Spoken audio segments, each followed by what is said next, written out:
Hello, hello, hello, everyone. I'm Alvin King, host of He Said, He Said, He Said, a look at the world from a seasoned Black man's perspective. It is Friday, December the 29th, 2023. Welcome to our New Year's Eve show. Grab yourself a cocktail and come on in for a good time.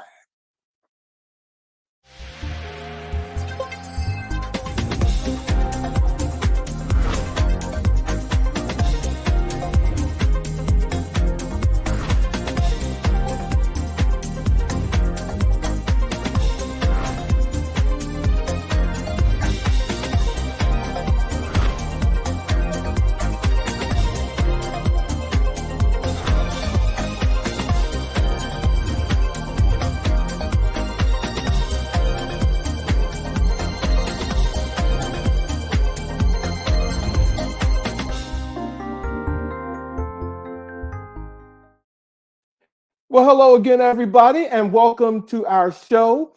Actually, welcome to our last live episode and the last Friday in 2023. Thank you all for being here. But before we begin, I have something that I want to share with you all in case you all don't know. But the Color Purple movie musical is a movie, and it is a musical. All right. I don't know why so many people are having issues with that, but the Color Purple movie musical is a musical. Okay, I got it out of the way. We've said it on the show. Ladies and gentlemen, in a few days, we will usher in a new year, and we are not going to bore you tonight with a recap of what happened in 2023 or New Year's resolutions that I'm going to say for myself that I'm not going to keep.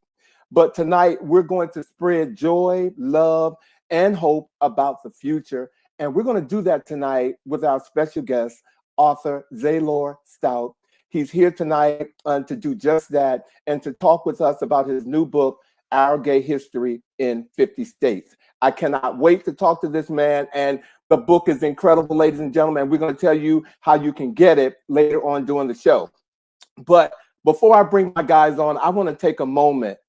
For those of you who did not see it, in early December, the Kennedy Center Honors for 2023, they honored Queen Latifah, Billy Crystal, Renee Fleming, Barry Gibbs, and Dionne Warwick. And this week, they broadcasted the show, and the entire show was absolutely amazing. But there was some standout and unforgettable tributes, ladies and gentlemen. One of them was Ben Platt. His tribute to the Bee Gees was incredible. The Clark sisters stunned Queen Latifah. I actually cried doing that. And Titus Burgess sang one of my favorite songs, You'll Never Walk Alone, honoring Renee Fleming. Gladys Knight showed up for Dionne Warwick. And the highlight of the night was Cynthia Erivo. I mean, Cynthia Erivo sang Dionne Warwick's Alfie. And you all need to go on YouTube or whatever you need to see. But Cynthia Erivo showed up as many of the artists did, and she showed out. So I just want to say congratulations to all of the winners and the persons that were honored that night. It was an absolutely incredible show. So if you all are ready, ladies and gentlemen, I'm ready to get on with the chat.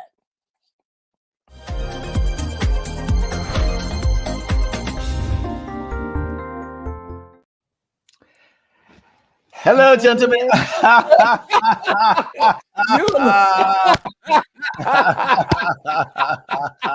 What year did you say it was about to become? 2024. 2024. Those are cute, Mr. Bobby. Thank you very much.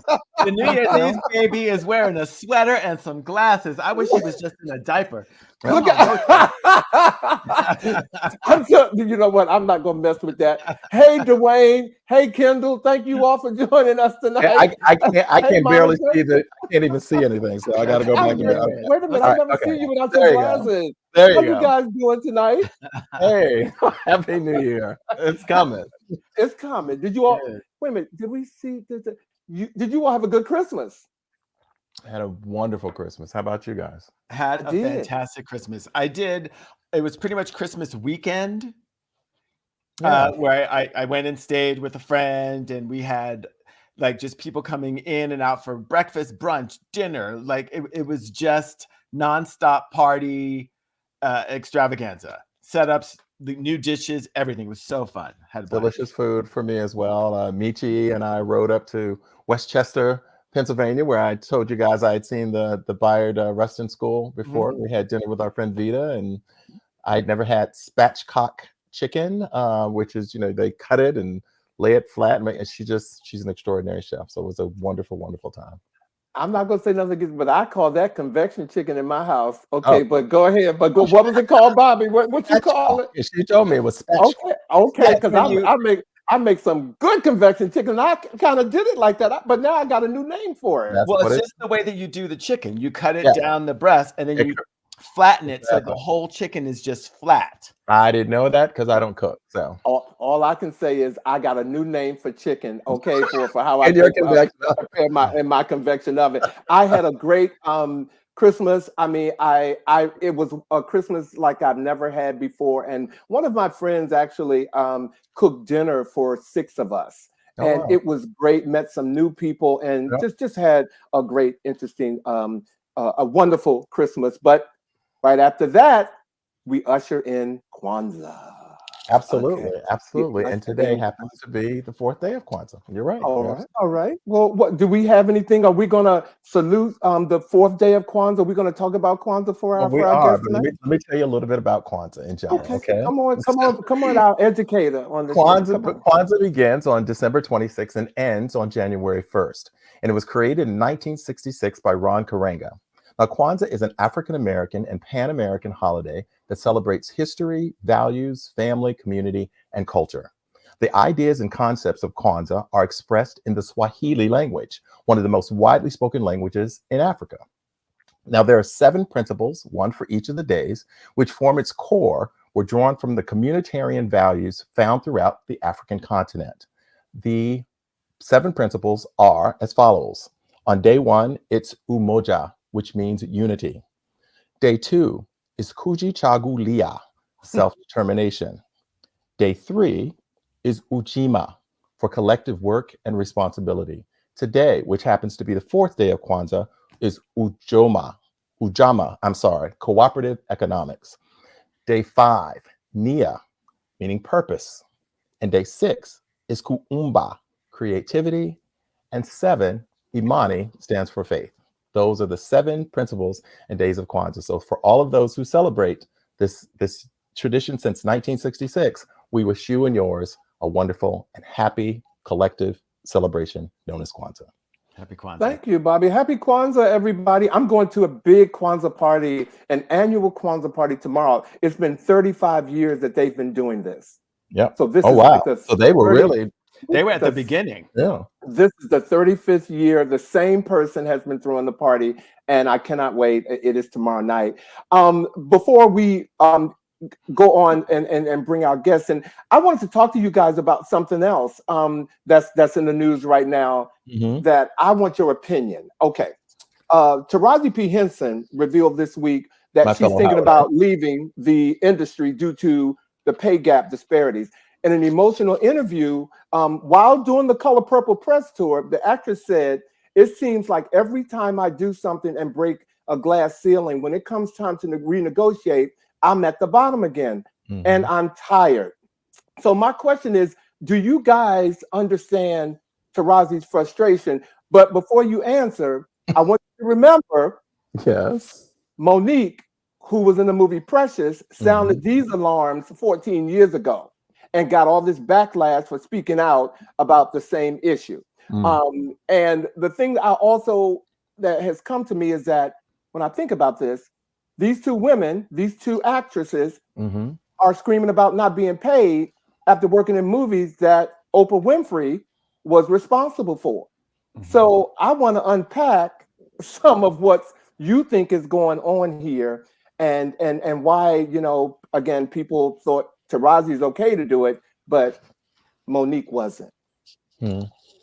Well, the situations are slightly different. Monique had other issues, But just to cut to the chase, people have been asking, why didn't Oprah appear in a cameo in The Color Purple? And I'm just going to say, because they weren't paying enough.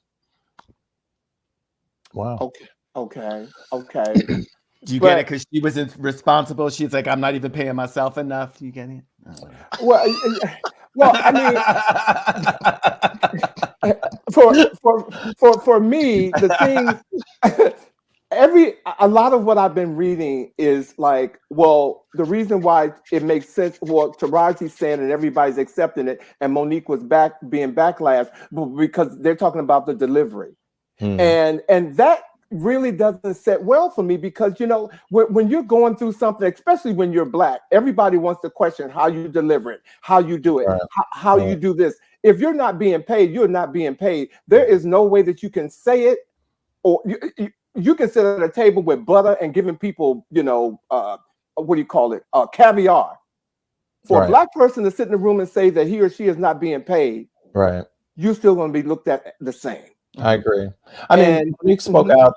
She spoke out against that. If you remember, when she was doing the Netflix comedy special, and she was looking at the differences in terms of what she was being offered versus even some of the males, and like saying, like, if I've sold out shows, if I can draw this kind of crowd, if I've done movies, they have not won Academy Awards. I have, and so there were some issues there. As far as Taraji is concerned, I do think that she has some valid points. She's an Academy Award nominated actress.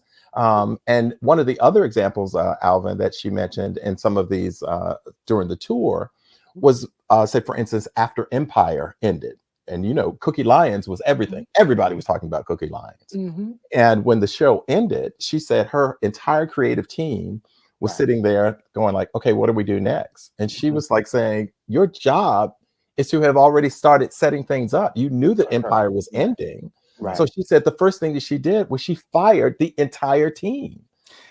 And it seems to me that they had a part in negotiating her salaries before she was supposed to even step in. So it seems like she identified part of the problem, which is why she wasn't getting paid what she deserved. But what got me as well, Bobby, was that she was saying that she had to audition for Cookie, which is amazing to me. And Terrence Howard did not.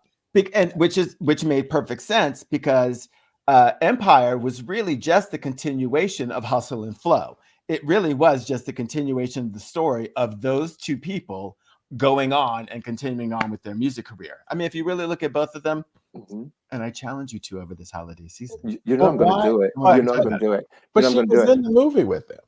That's what I'm saying. Like, those two people, he had a music career, which is how you got It's Hard Out Here for a Pimp. They were together. She was the main one. But why did he have Empire audition and she did, though? Because, like I'm saying, to me, the story was just a continuation. So we're like, of course you're going to play this guy who got this music career and got going. And now he's a mogul. Shouldn't she just be your wife? She was already your girlfriend. She should have just been given that role as well, in my opinion. Yeah, I agree with you. Right. Again, this whole conversation, it should be a conversation that continues to go on, because Black folks are not treated fairly in that industry. And can I just add one other thing? Yeah, I agree with you.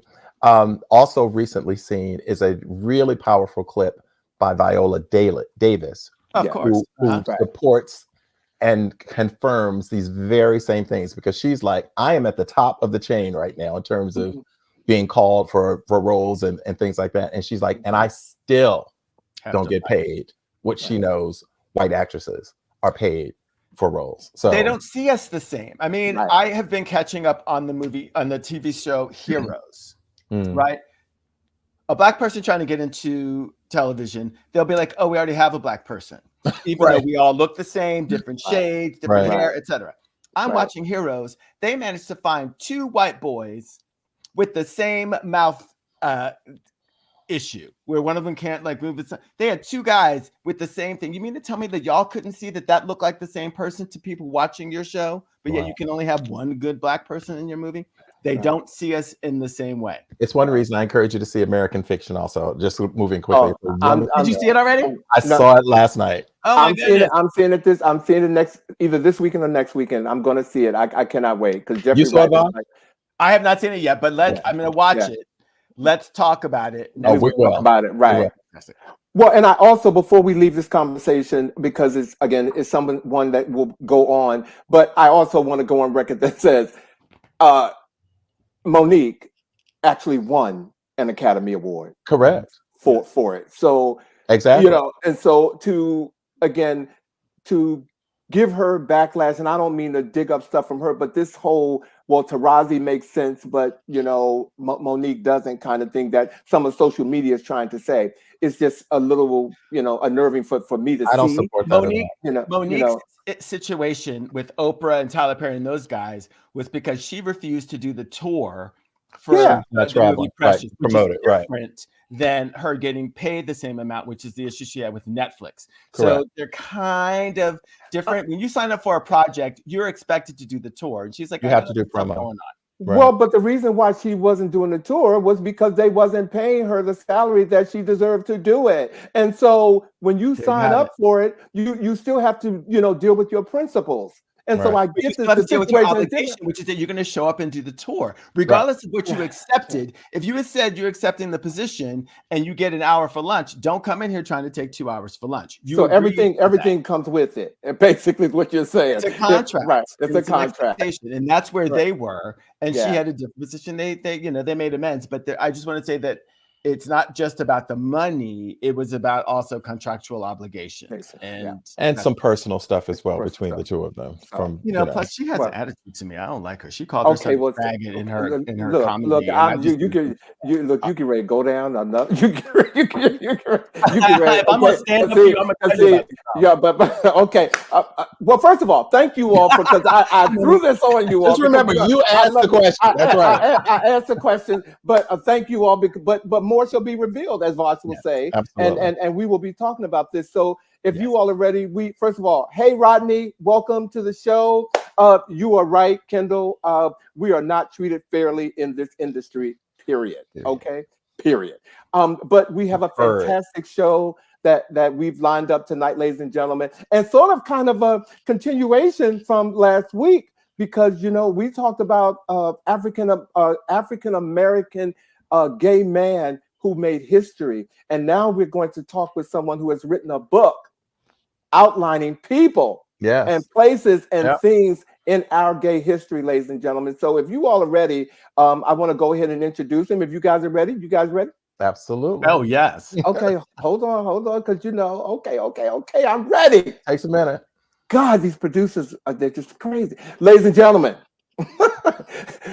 our special guest, Zaylore Stout, published his first book titled Our Gay History in 50 States, which highlights significant people, places, and queer facts relating to LGBTQIA+ history on a state-by-state basis. His book has received many accolades, including being honored with the 2020 Gay Awareness Book of the Year from the Human Relations Indie Book Awards. Zaylore envisions creating a stronger future generation that is equitable, respectful, and visibly engaged in challenging systematic oppression. Ladies and gentlemen, please put your clicks, claps, or whatever together, and let's welcome Zaylore Stout to our platform. Yay! Hey, Zaylore! Hello. I'm so very honored to be here with y'all today. Welcome. Oh, thank you. Let me first say your smile is so amazing to me. I mean, I love people when they come on this show. I have to, give them kudos on their smile. Thank you for being. Your smile is just infectious. So thank you for being here tonight. Thank you. Absolutely. Thank you so much. I'm honored. Well, I have been given the pleasure of, kicking off the first question. And, our viewers, they really like to know about people. So I'm going to do a little icebreaker with you, Zaylore. I know you do your research. You be digging up stuff. So I can't. Let me tell you, I can't walk on stilts. I watched your episode the last week. I like it when the guest says, watch what we do. I like that. Doing a good attorney does their research. Well, this icebreaker will put the ball in your court. How about that? Okay, so tonight, as an icebreaker, of all of those who are close to you, were to be asked to describe you in 3 words, what 3 words would they chose, and why? And you can't use skank. Wow. Oh, Oh, God. Ooh, dang. I thought we were bringing 2024 in with love. okay. Well, We are like you can't use that word. Welcome to my world. This is what I put up with him. we are family. Okay. Well, I can assure you that would not be a term that I people Okay, know, of course not. Of Thank you, course Zaylore. not. just like any self-loving Virgo, they would never use that for us. Ever. Never, ever. Thank you. So Jeez. what would the 3 words be? So definitely loyal, honest, and passionate. And you're a Virgo, right? Yeah. Okay. I feel that. Loyal, I feel that. honest, I feel and that. That passionate. makes so much sense in like the communications and everything. Like it just makes total sense. Loyal. Thank Yeah, you. we've known each other for a minute, mister, so don't start. I'm so glad you clarified because I'm sure my listeners are like, Okay. did he say skank with this guy? He did. He did. And number 2, she don't know me like that anyway. Okay. It's like Zaylore is like, they're about to see a side of me that was not predicted. And I've been dealing with that one for 3 years. 3 years. I know. Look, it was an icebreaker question, and I just thought that I would tap the pick a little bit and just let it all flow. And see, I have gotten it. I am so excited that you are here. I'm so excited.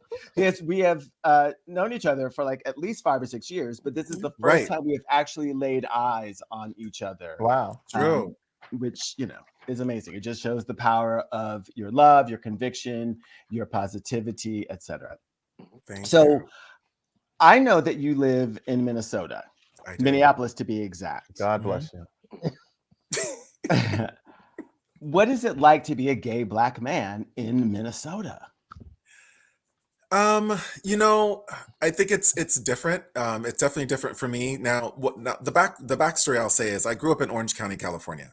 And I'm Gen X. So there was never and still is not a critical mass of Black folks there. So I don't find myself to being in a all white space or a mostly white space isn't new to me. Right. And so I know that there's challenges in regards to, Minnesota, as we know, based on, news reports and things of that nature. But the one thing that I would say is, and the interesting thing being from Orange County, but then living in Minnesota as an adult, is that Minnesota actually strangely reminds me of Orange County back in the 80s. And it's a different place than it is now than it was then, Orange County. And I can see Minnesota really going that same route. Okay. Very interesting. Now, I know you guys just recently had a big coming out experience. So for that to be happening in Minneapolis means that there's at least some kind of movement and acceptance for the gay community. Can you expand on that just a little bit? Oh, yes, absolutely. We have a huge gay community in Minnesota. It's mainly actually in the Twin Cities, where I think it's either 2/3 or 3/4 of the state's population is. So that's really where the hub and everybody is. We have a huge theater scene where, the gay scene is really big and thriving there as well. But yes, there is a Black community there, but then also we have an African community. We have a lot of Muslim immigrants that are there, Somali and things of that nature. And so, it's just an interesting mix and an interesting dynamic. But we definitely have a big gay scene there. I mean, our pride is one of the largest prides in the country. And I task that with the fact that most of our neighboring states are very conservative, Republican-run states. And so, Chicago can be too big of a place for somebody to go to and feel comfortable if they're from North, South Dakota, Iowa. But Minneapolis is that nice mix, that nice size where it's a proper city, but then it's not like a Chicago, a New York, a Los Angeles, where people can feel as though they could get gobbled up. Right. Well, my bags are packed. I'll see you soon. Yes, absolutely. I will see you soon. You have sold it, Mr. Minneapolis himself. Zaylore Stout. Zaylore, don't believe a word of it. He is Washington until he croaks. Don't even believe him. He can come and visit. Hey, you don't know me. All my friends that have come and visited have absolutely love it, even from Los Angeles. They're like, I remember when I first moved there, I expected it to be, not a metropolitan city. And there's, so many Fortune 100 companies there. I mean, I remember coming from Los Angeles, where our downtown is really grungy and dirty. Anybody that's been there can admit to that. Minneapolis is very clean, and it's like these young professionals walking around in their suits and everything. I was like, I can do this. You can do that. I've lived in downtown Los Angeles. Any downtown LA people, he did not mean it in the same way that I did not mean Spank. Oh my Lord. Things have been changing in downtown LA, but still, compared to Minneapolis, absolutely not. Okay. Okay. All right. Okay. All right. So speaking of kind of doing some of the research, correct me if I'm wrong, but I believe it was in 2014 that you began your journey across country, gathering history, past and present, about the LGBTQIA+ communities across the country. And I'm curious as to what that process of research was like, because I can imagine that this is not information that's just easily and readily accessible. So tell us a little bit about what you went through to put together this book, Our Gay History in 50 States.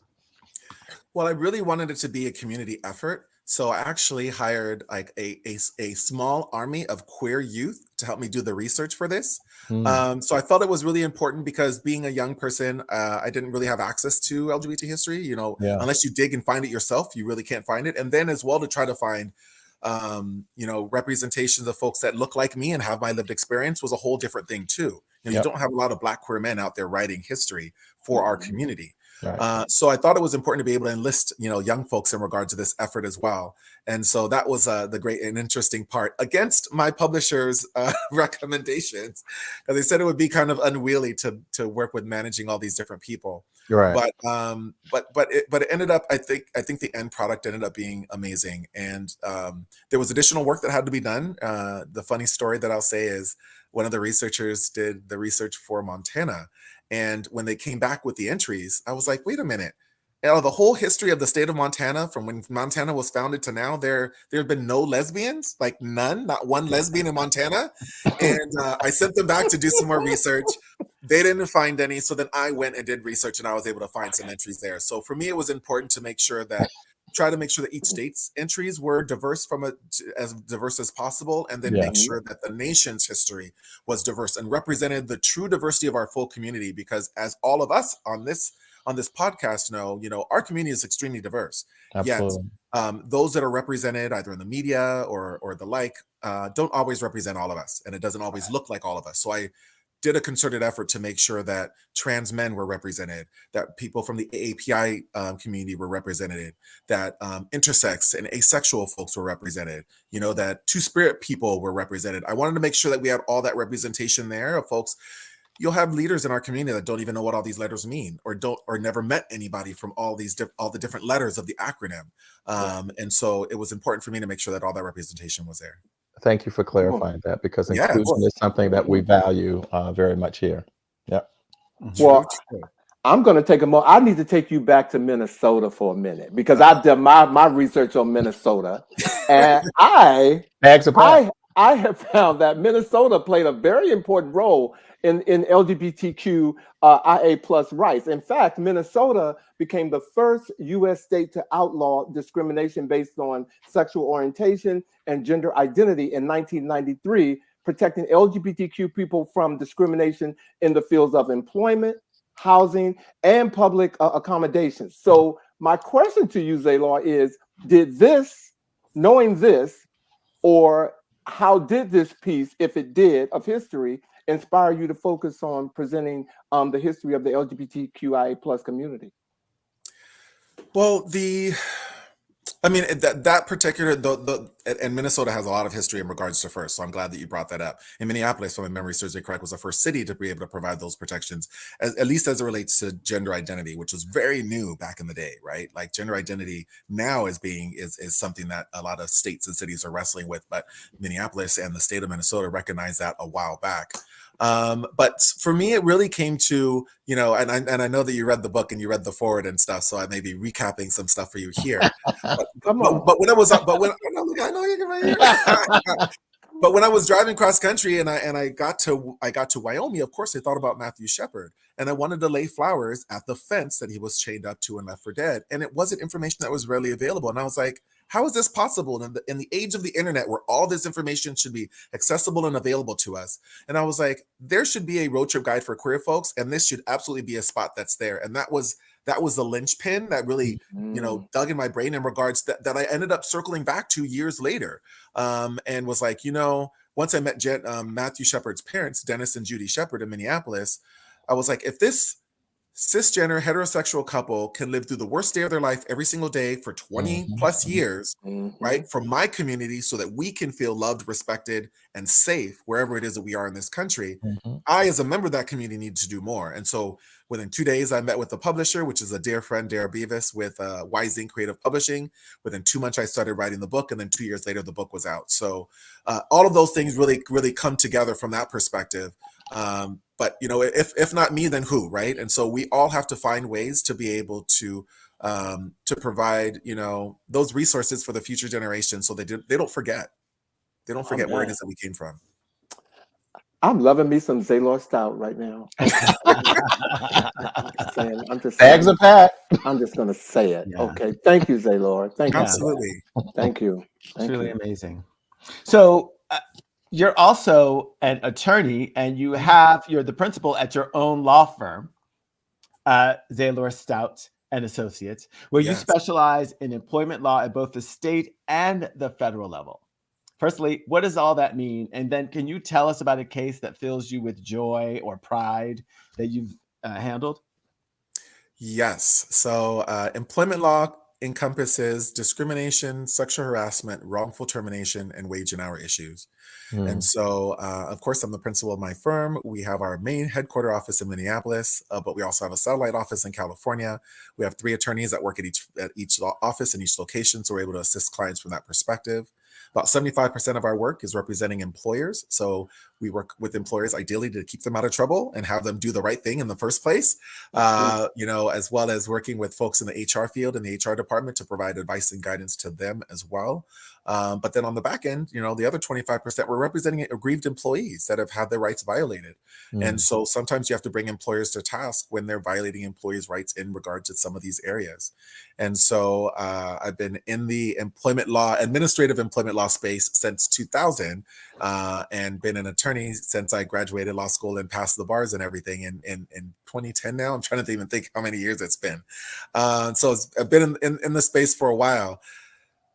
So I would say one of the cases that really fills me with gratitude and happiness would be a plaintiff employee's case that I represented out of California, and it was an employee that had recently learned that he had contracted HIV.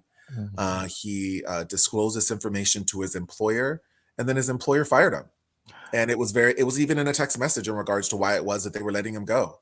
And so the work that I did was in regards to vindicating his rights as it relates to that, because California has been a state that's provided protections for folks, especially as it relates to discrimination from HIV/AIDS in the workplace for a long time now. And so I love that I was able to fight for this person that felt, that as though that there wasn't anybody out there to be able to advocate for them, and I had the skill set to be able to do that. We were able to get a good resolution for him.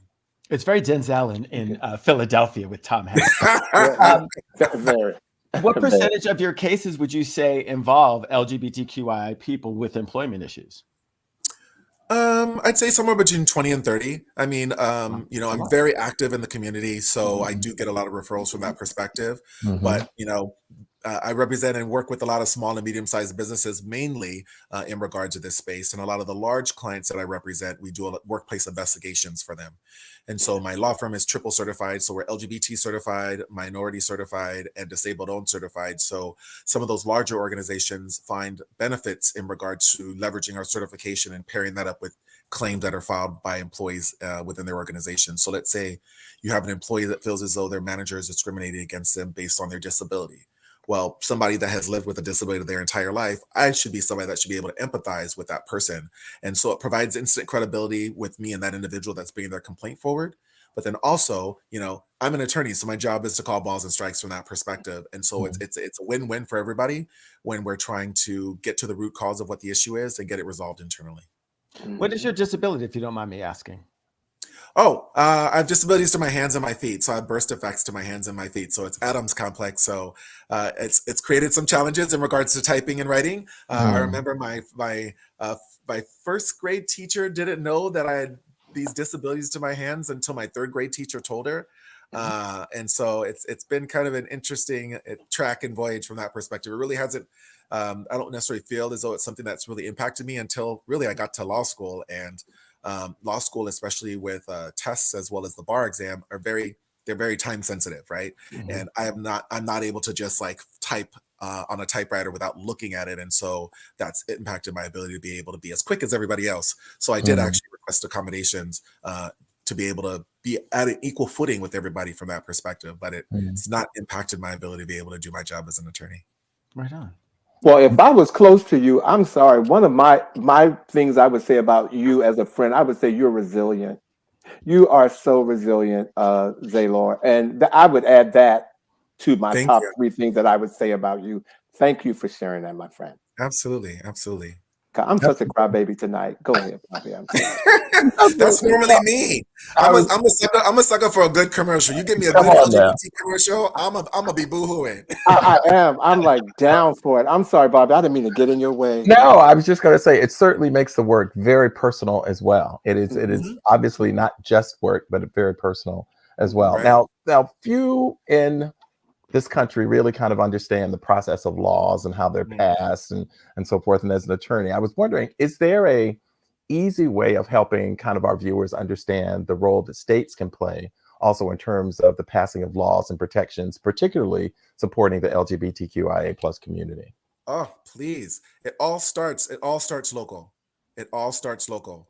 So, and this is something that the conservatives have known and have been working on forever, right? They've been packing people on city councils and school boards, because that's really where it starts. You get folks in the political process from that perspective, and then they run for state legislative offices, and then they run for federal offices, and that's really how it works.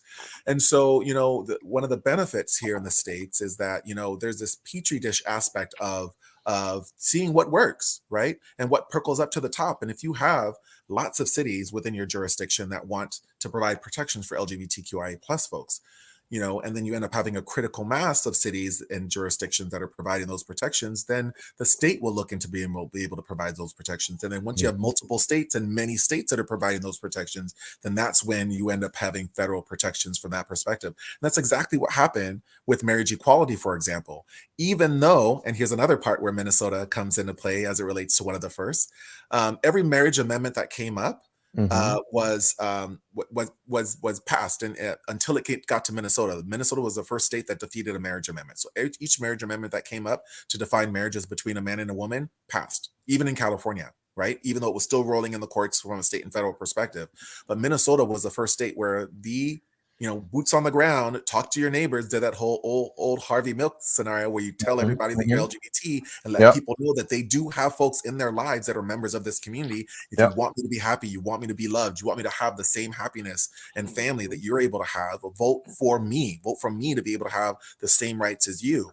And so Minnesota was the first state to defeat a marriage amendment. And then the dominoes went from there. And then you end up having the Supreme Court making the determination that, marriage everybody should be able to get married based on the person that they love. And now it's codified based on Congress. Thank you for sharing that. And I hope that the Chamber of Commerce of Minnesota has you on their table. Okay. I'm selling it, right? You are selling Minnesota. Okay. Yes. Okay. I told y'all, I'm Team Zaylore Stout, ladies and gentlemen. And let me add for Minnesota, right? Come on, okay.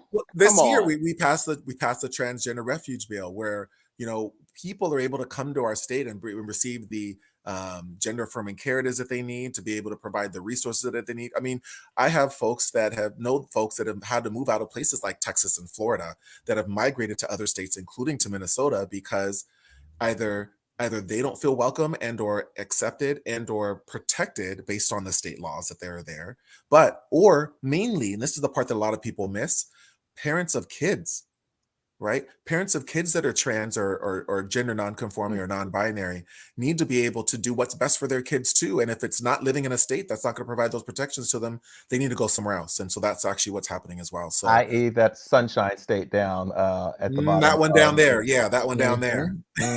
So big ups to the Queer Caucus in Minneapolis for making that happen. Love y'all and look forward to seeing what you guys do and what y'all do this next year. Who knew? Invite us to the VIP party. Okay. Zaylore, you're an attorney. You also know a lot about voting rights. So we're going to talk about Arkansas for just a quick minute. So the voting district gerrymandering in Arkansas was challenged. The decision was appealed, and in November, the U.S. Court of Appeals for the Eighth Circuit issued a ruling which said that only U.S. Attorney Generals has the power to introduce legal challenges under the Section 2 of the Voting Rights Act. Why is this ruling significant, and what does it reveal about their continued voting rights shenanigans? Ooh, you got I another know 10 it's minutes? a lot. You got He's another like, how 10 much hours? time And you do we got have? 2 minutes. You got 2 minutes. I can do it in 2 minutes. I'm an attorney. I can do it in 2 minutes. And on. Okay, got my timer going. All right, so here's the thing. I mean, the Voting Rights Act has been continuously been chipped and chipped and chipped away by the Conservative Party, right? In 2013, there was a decision, a 5-4 decision at the United States Supreme Court dealing with, elements of the Voting Rights Act and just chipping them away. The thought process is the fact that they're saying that, well, you can't treat southern states differently than northern states because they have a history of discrimination and providing, legal restrictions for Black folks because we had a Black president and discrimination and racism is over. Is really what the Supreme Court said in essence. Right. And so what they did was, which to a certain extent is a valid point, right? Is that Congress is not doing its job, what it's supposed to be doing. The fact that many of these bills that could and should be brought forward at the House or the Senate, and the leaders just don't bring them, even though the majority of those senators, be it Republicans or Democrats, would vote in favor of gun safety, all of these different types of things, is problematic, and that's not how our government was set up. So, getting back to the voting. So this last part is one of the few elements of the Voting Rights Act that's still left. And so to indicate that the only people that can bring those charges forward are either the Attorney General of the United States or the Department of Justice is problematic because historically, we know that there's only been one party that's been interested in providing protection for voting rights, and the other party does not. And so there's a reason why we have the difference between the state and federal government in regards to some of these aspects, because when you have the state government that's run by a lot of folks that, let's say, have racist ideals, let's say, for example, that's an important point when you have the federal government step in as a more neutral arbiter as it relates to the entire country to be able to come in and advocate for the people within that state who have their rights that are being violated. And that's really what's happening as it relates to this Voting Rights Act issue. And I love the fact that Obama and our prior Attorney General, Eric Holder, have been working really hard in regards to taking on each and every single one of these states and each and single one of these cases. And they've been extremely successful over the last 6 months in regards to getting determination. So they're getting really desperate in regards to trying to find ways to be able to stop this onslaught of getting, congressional maps, drawn in a way that's not discriminatory. But this is one of their last gasps in regards to trying to attack Section 2 of the Voting Rights Act. It's basically saying that the only people, so the government folks are trying to set up the gerrymandering, but the only people that can challenge it are other government folk who are not willing to go against this because they're the government folk. That's kind of, No, you're right. And here's the thing, like out of the last 40 years, there's only been 15 cases that the Department of Justice has brought forward as it relates to voting rights lawsuits. 182 cases have either been brought by individuals or organizations like ACLU, and the like. So it's very clear because the Department of Justice only has limited resources.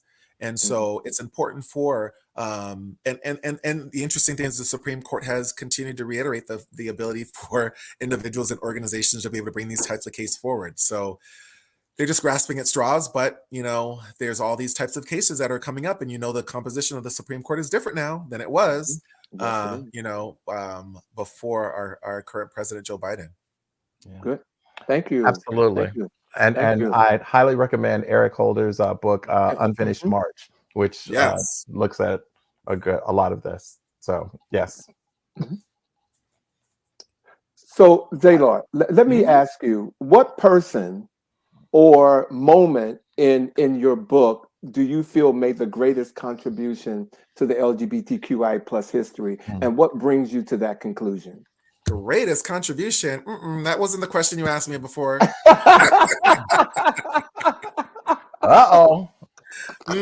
See, trying to catch me. I'm not. I told you I'm Team Zaylore. Okay. Well, So no. I got you. Well, I mean, I don't know if I can say that there's one that's the greatest contribution. I think things, for me, it changes and flows based on the times and what's going on in public life at the time, right? So, for example, one of the entries that's hit me the most, especially with the rise of COVID, was a story about Dr. Allen Hart, and this actually coincides right now with the conservative belief that people being transgender is a fad and people are just doing it to be trendy. And there's these surveys where they're asking folks, how many people do you think are transitioning in this country, and they think that it's 30-40%, which is a crazy number. And that's absolutely not at all is what's happening. It's maybe 1 or 2% of the population. So there's a gap there. But Dr. Allen Hart was a trans man. He was the first person to go under gender affirming surgery from female to male in the early 1900s. He was a doctor, and he was the one that came up with the technology to use X-rays to be able to detect tuberculosis in the lungs. So it was a trans man in Oregon that helped the world get over tuberculosis. But these are the stories that nobody talks about and nobody shares. And so, when you think about all the trans folks that unfortunately have been murdered over the course of our country and our world's history, and continue to be, yes. How many Dr. Allen Harts have we missed out on in regard to these types of things? And so that's the kind of stuff that strikes me when things are in the news in regards to what's going on today, and finding elements in history that can connect us to our history and what's happening now, and why it's important to be able to support folks and their journeys. Thank you very much. Thank you. All right. So you're a published author. What have you learned about yourself since starting the journey with the book Our Gay History in 50 States?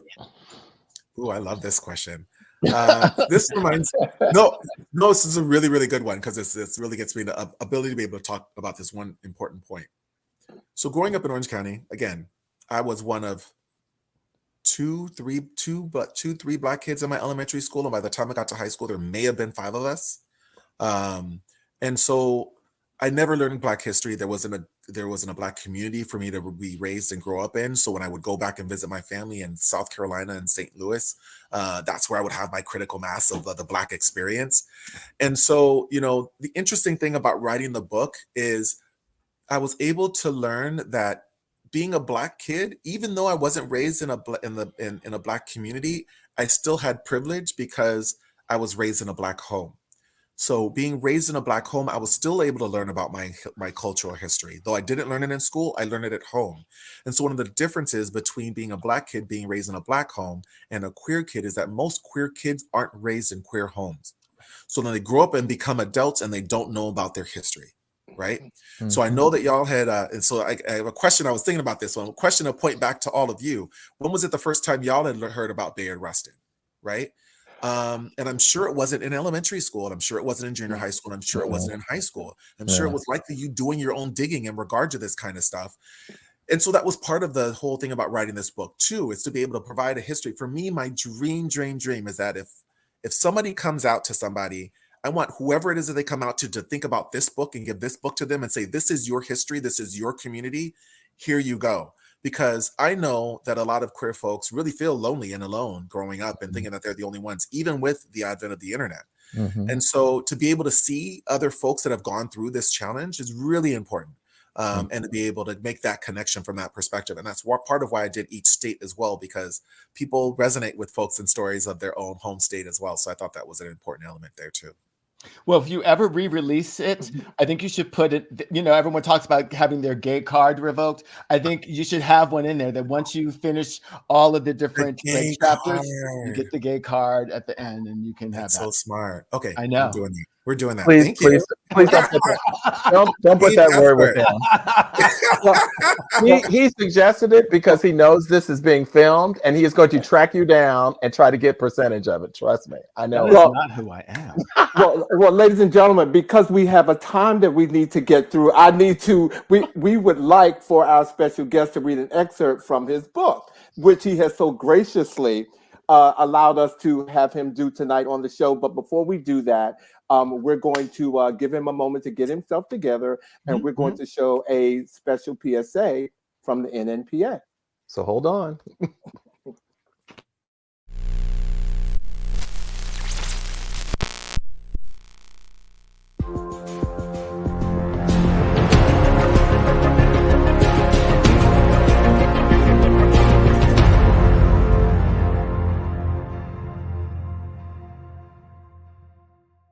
Hi, this is Ziggy Marley, and I'm very happy and privileged and humbled to receive the Black Press of America Global Icon Award. I've received many awards throughout my life, but this one feels very special to me. So I want to say I really appreciate it. Music is a powerful tool. Human beings are powerful beings. We can achieve whatever we wish to achieve if we are willing to do what it takes to achieve it, standing up or kneeling down. So again, I want to say thank you to all of you, and much love and blessings. I want to dedicate this award to my father and my mother, Rastafari.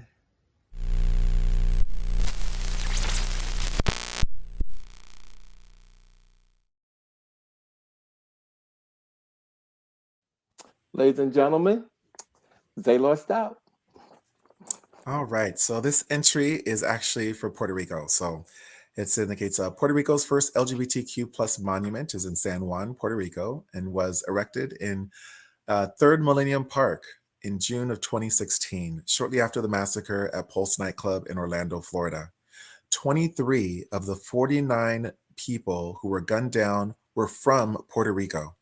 Their names are engraved on a plaque at the monument. Following their names is an inscription that reads, "This tribute to life strengthens our commitment to fight hate, the product of homophobia, with love and respect. Our slogan resounds in all our hearts.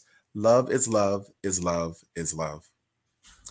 So for me, the book's title is Our Gay History in 50 States, but it was important for me to make sure that we also included Washington, D.C., Puerto Rico, the U.S. Virgin Islands, Guam, American Samoa, because they're part of our history and they're part of our culture as well, even though a lot of times we forget it.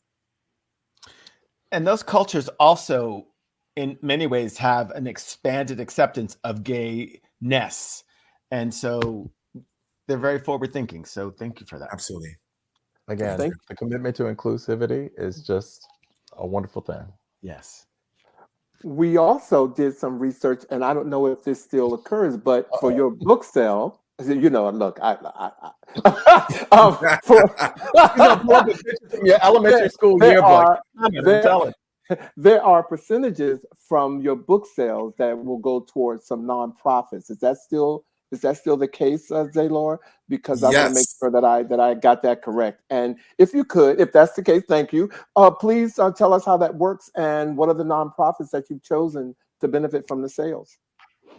Absolutely. So if you purchase the book directly through us at gay50states.com, not on Amazon, not in any of those places, if you get it directly through us, you can select the LGBT nonprofit of your choice. We have a list in different states broken down, so there's too many to name, but we have some like the Matthew Shepard Foundation and the Trevor Project and the like, but also smaller local ones on the state level. And if you're with an LGBT nonprofit in your state, reach out to us if you want to be added to the list. But the organization will get 10% of the book's proceeds as well. We have free curriculums online for you to download at our website as well that are age appropriate. So those are always amazing and great because we want to make sure that we provide whatever resources it is that we can to provide to our educators to be able to make it easy for them to be able to share our history with others. Woohoo for the educators. Thank you, ladies and gentlemen. We had it up here. You all need to get that book. It is a beautiful coffee table book, first of all, okay? And you need to have it. And as Zaylore just said, if you have a nonprofit that you'd like for to share with him, where some of the contributions from the book sales would go, Absolutely. you have an opportunity to do it. And Yeah. Zaylore, just to make sure, it's gay50states.com, correct? Yep. Gay50states.com. Yep. There Right it is. on. Right And remember, your gay card will soon be dependent on Oh, what you can Lord. recite on this. Lord, You just have trying to mercy. revoke people's gay Lord, card. Yeah, Lord, well, Lord. you know, so they have to you got to No. recertify yourself every True. couple years, and this is the perfect book to make that happen. A You know, we do games- recertification process. Thank you, Vash. We do games on the show every once in a while, and I have a feeling that one of our games coming up in 2024 is going to involve questions from your book. So if you guys want to win the prizes, you guys need to be checking out. I think now that could be a good idea. I think that could be fun. And you Thank know you, about the forthcoming book too, right? Well, I'm about to ask you what is next for Zaylore Stout. So talk all about it. Well, I'm already working on the next book, Our Black History in 50 States, which is going to highlight significant people, places, and melanated facts on a state-by-state basis. Love it. And so I've been working on that for a while already. The book's slated to be out in 2024. I was going to say 2014. Because you're late. 2024. But I'm actually working with an agent, so I may end up with a book deal to work on my series of books, because there's supposed to be additional ones. So thank you for the fingers crossed there. So if I end up with a book deal and working with one of the larger established publishing houses, the book release will actually be a year later, because it takes them an extra year to be able to do the whole processing of it and everything. And when you get to Washington, D.C. history, the name is spelled Bobby. I'm reaching out to you, Bobby. I'm reaching out to everybody in the state. Y'all know history. Y'all know. You can walk past any tree, okay? And that's all I'm saying, okay? But ladies and gentlemen, no, seriously, no. Bobby is an institution here in the nation's capital, and Zaylore, it would do you good to sit down with Bobby, because he knows so much about our Aren't city. you being nice after saying that my name was on every tree? But ladies, a bathroom stall, a tree. Ladies and gentlemen, we have reached the end of our show. Yes, we have. The incredible Zaylore Stout. I'm sorry, Zaylore, and I want to thank you for being on the show tonight and for bringing all that you did. And congratulations on the book. And what a way to close out a wonderful year with someone like you. So thank you. Very honored. Thank you. And happy New Year to everyone. A blessed 2024 for all that are coming up. Thank you. Well, ladies and gentlemen, next week, our first show of the year, we will be back and we will be strong, and we will have with us singer, actress, Broadway star Nova L. Payton will be here, ladies and gentlemen. I've been wanting to get her on this show. She's going to start a run on January the 16th. Nova Payton sings Burke Bacharach, and that is one of my favorite composers. So we're going to talk with her about that. And of course, we're not going to leave you all without giving you all our words of the week, ladies and gentlemen. There will always be a lot of posts soon with people sharing how much they've achieved in 2023. But in case someone needs to hear this, just making it to January 2024 is an achievement. It's okay if the only significant thing you did this year was get through it. That alone is something to celebrate. Amen.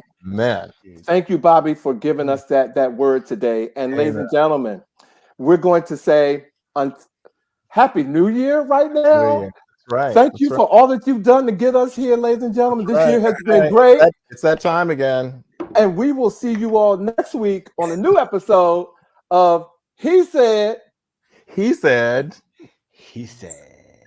You all have a great weekend. Thanks again, Zaylore. Cheers, everybody. Thanks, Zaylore. Happy New Year, everybody. Thanks for tuning in. Bye-bye.